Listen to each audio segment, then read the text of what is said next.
بسم اللہ الرحمن الرحیم۔ حضرت ابن عباس رضی اللہ تعالیٰ عنہ فرماتے ہیں کہ نبی کریم صلی اللہ علیہ وسلم کا گزر دو قبروں کے پاس سے ہوا۔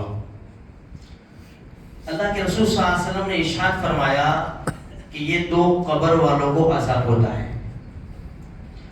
اور وہ عذاب بھی ایک کو پیشاب کے چھینٹے سے نہ بچنے کی وجہ سے اور دوسرے کو چغلی کرنے کی وجہ سے۔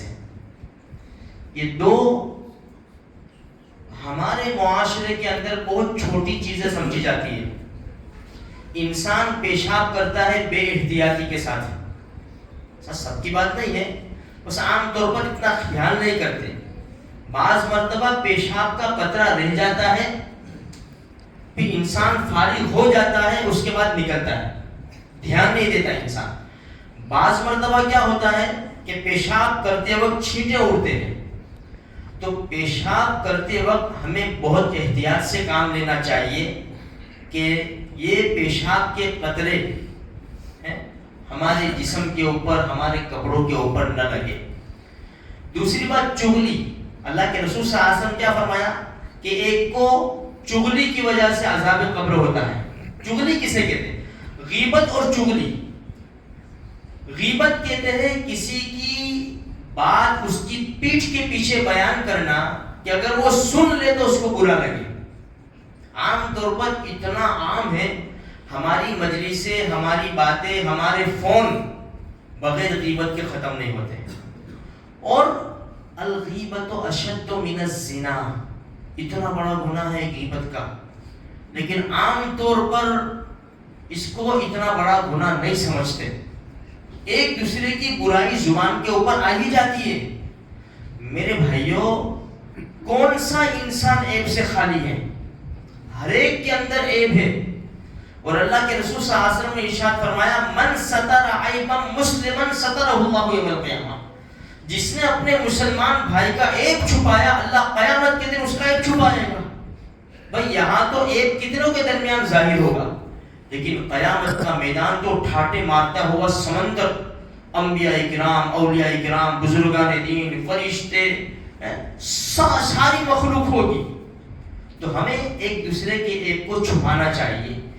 اچھا، چغلی کسے کہتے ہیں؟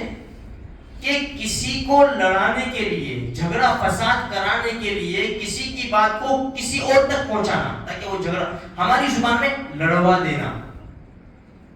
دینا، آپس میں ان کو جھگڑا کرا دینا، اس کو کہتے ہیں چغلی۔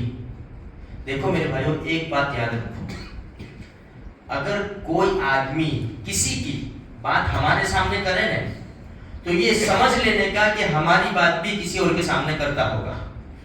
دوسرا، ایک بات بڑی احتیاط کے ساتھ یاد رکھیں، کچے کان کے کبھی نہیں بننے کا۔ کچے کان کے کس کو کہتے ہیں؟ جس نے کہا نا اس کی بات مان لی، تیرے بارے میں ایسا کہتا ہے، اچھا ایسا کہتا ہے، اب یہ پوچھنے نہیں جائے گا، یہ تحقیق نہیں کرے گا کہ کہتا بھی ہے کہ نہیں کہتا ہے، کہ اس نے لڑوانے کے لیے یہ بات کہہ دی۔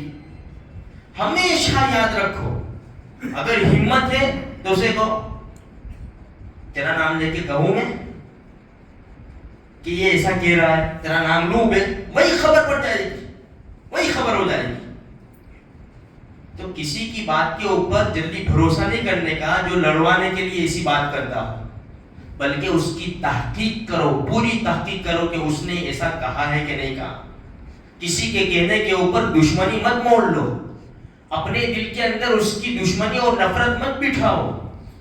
یہ ساری چیزیں کیسی ہیں کہ تحقیق کے بغیر کچھ نہیں ہو سکتا، اور کسی کے اوپر ایسی باتوں کے اندر بھروسہ نہیں کرنا چاہیے، کیونکہ معاشرے میں ایسے لوگ ہوتے ہیں، ایک کی بات دوسرے کو، ایک کی ذرا آ گیا نا تو اس کو گڑبڑ ہوگی پیٹ کے اندر کہ کب وہ ملے تو میں کہوں، کب ملے تو کہوں۔ اب تو میسج ہے سوشل میڈیا کے اوپر فوراً، بھئی یہاں معاملہ ہوا، ابھی تو یہاں محلے والوں کو خبر نہیں، انگلینڈ سے خبر آتی ہے کیا ہوا، تمہارا ایسا ہوا، بھوا یہاں ہوا، یہاں والوں کو پتا نہیں، وہاں سے خبر آ گئی۔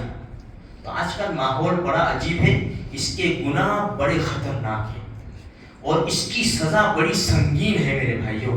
قبر میں عذاب کوئی معمولی چیز تو نہیں ہے، اللہ ہم سب کی حفاظت فرمائے۔